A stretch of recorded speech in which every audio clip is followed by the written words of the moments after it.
Assalomu alaykum, kanalimga xush kelibsizlar.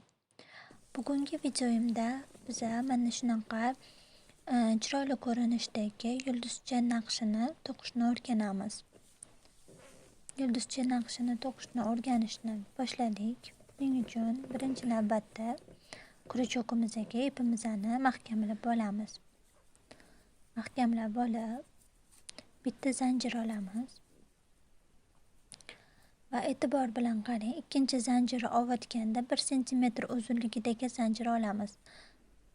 Mana.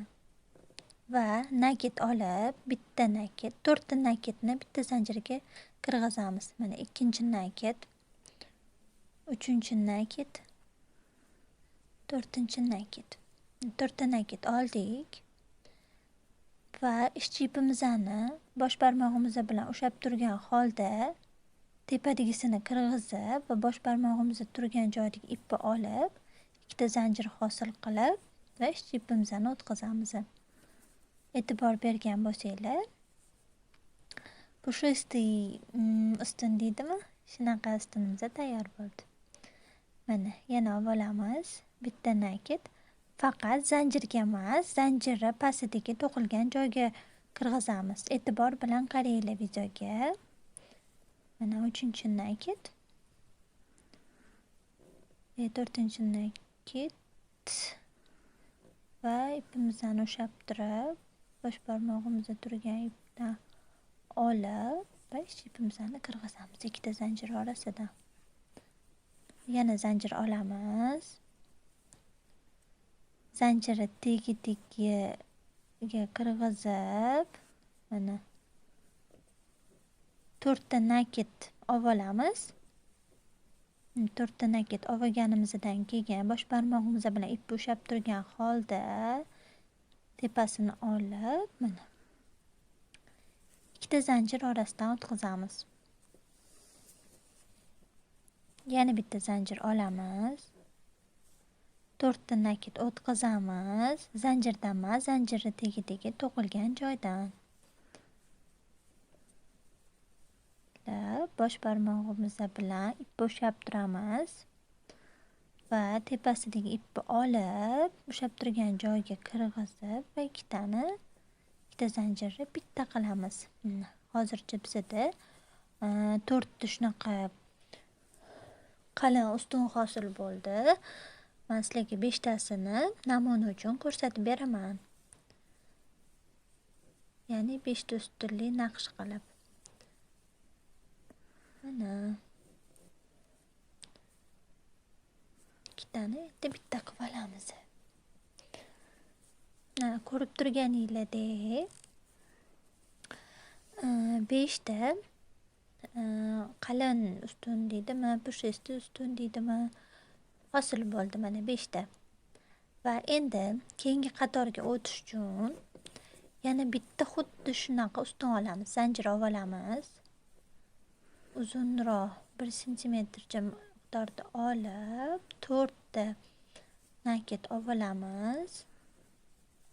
4 ta nakit olib, ipimizni ushlab turgan holda tepasidan tortib, nakitlar orasidan o'tkazib, mana ikkita zanjirni bitta qilib olamiz. Mana 5 ta edi, endi 6 ta bo'ldi. Bu 6-chisi tepadagi, ya'ni ikkinchi qatorimizni qismi hisoblanadi. Mana shunaqa shaklda ko'rinishda bo'lishi kerak.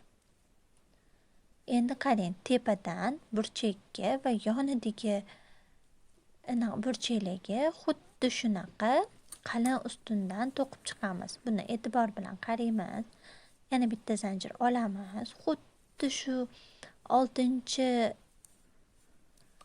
qalin ustunimizni ustiga yana xuddi shunaqa 4 ta nakit to'qiymiz. Qaranglar. Endi uni kirgizmasdan turib, mana ikkinchisi, ya'ni burchak tomondagiga xuddi shunaqa yana 4 ta nakit olamiz. Hali to'qimasdan turib. Mana ikkinchisini oldik va yana xuddi shunaqa qilib, uchinchisini keyingi nakitni orasiga o'tkazamiz, ya'ni keyingi qalin ustunning orasiga. Mana 3 4 oldik. Endi qaranglar, 3 ta hosil bo'ldi. Shunaqa qalindan xuddi shunaqa qilib faqat ehtiyot bo'lamiz. Bu murakkabroq bo'lishi mumkin, chunki kruchokka shuncha nakitni orasidan o'tkazish boshida qiyinchilik tug'diradi. Mana sekin astalik bilan kruchokdan ipni olamiz. Mana bosh barmog'imizni ushlab turgan ipdan olib va ipimizni shu ikkita zanjir orasidan sekin astalik bilan o'tkazamiz va tortib qo'yamiz. Mana e'tibor bersanglar, yulduzchamizni yarim qismi, yarim shakli paydo bo'lyapti sekin astalik bilan. Endi yana tepasiga, burchagiga va keyingisiga xuddi shunaqa qalin ustunni to'qiymiz. Zanjir olib 4 ta nakit kruchogimizga ilib olamiz.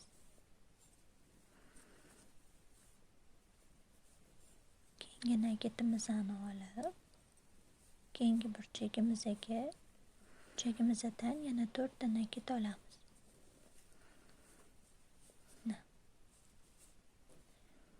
Ikkinchi nakit, mana uchinchisi.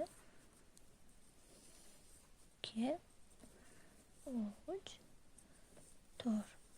Mana 3 ta qalin ustun hosil bo'ldi. Bularni bosh barmog'imiz bilan ipni ushlab turib, ehtiyotkorlik bilan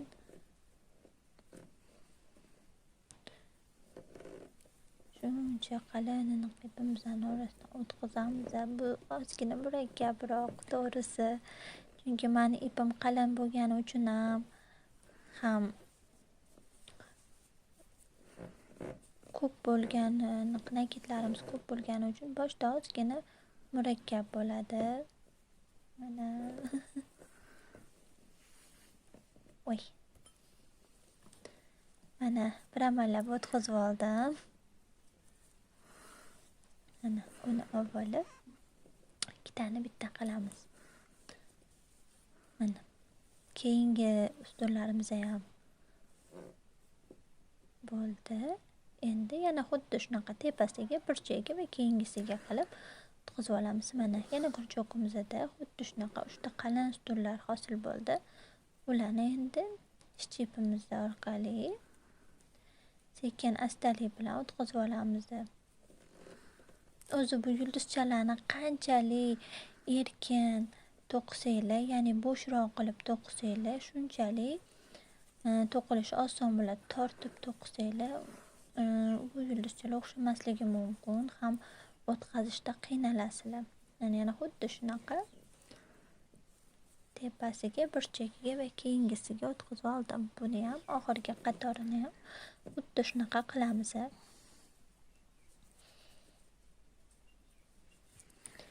Videoyimni ko'rayotganinglarda, agar videoyim sizlarga manzur bo'lgan bo'lsa, videoyimni oxirida kanalimga podpisatsiya bo'lishni unutmanglar. Men bundan faqatgina xursand bo'laman.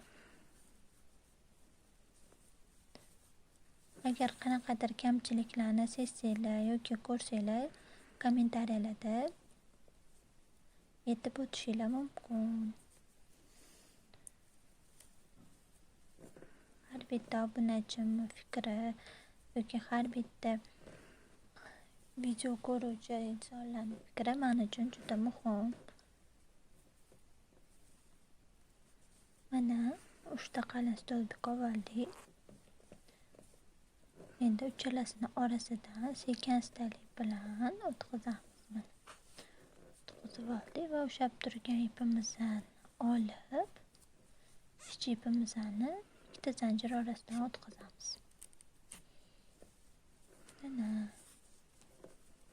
Mana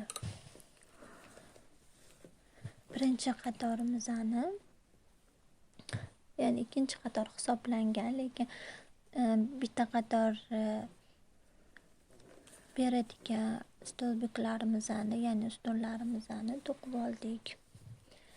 Endi 3-qatorga o'tayotganimizda ham xuddi shunaqa bitta shunaqa qalin ustun olib olamiz. to'rtta nakitlik.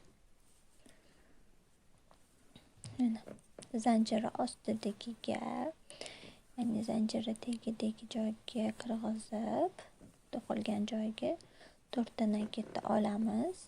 To'rttani bo'shab turgan holda ikkita zanjir orasidan o'tkazamiz. Endi buni ustiga, burchagiga va yoniga yana xuddi shunaqa ustun to'qiymiz. To'rtta nakitli.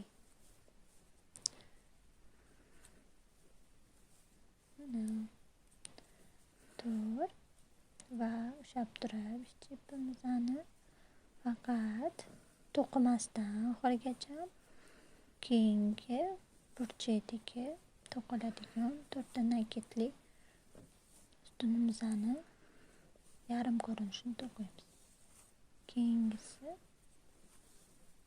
Keyingi qatoridagi ustunlar orasiga kirgizib to'rtta nakitli ustunimizni yarim qismini to'qib olamiz. Mana 3 ta hali bitmagan ustunlarimiz mavjud. Endi ipni ushlab turib orasidan o'tkazamiz va ushlab turgan holda ishchi ipimizni ikkita zanjir orasidan o'tkazamiz.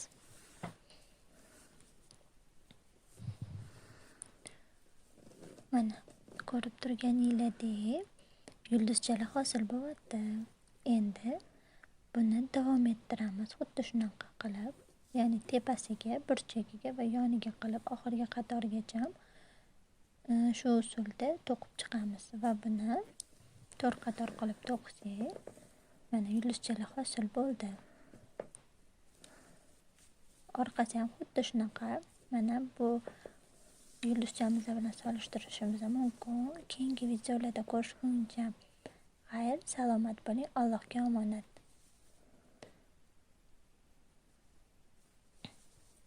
Bemalol solishtirib ko'rib va buni sharf yoki shapka ko'rinishidagi shaklda to'qishinglar mumkin. Ya'ni qatoriga qarab, ustuniga qarab. Mana ko'rib turganinglardek chiziq o'zi bir qatorini bildiradi. Ko'rishguncha.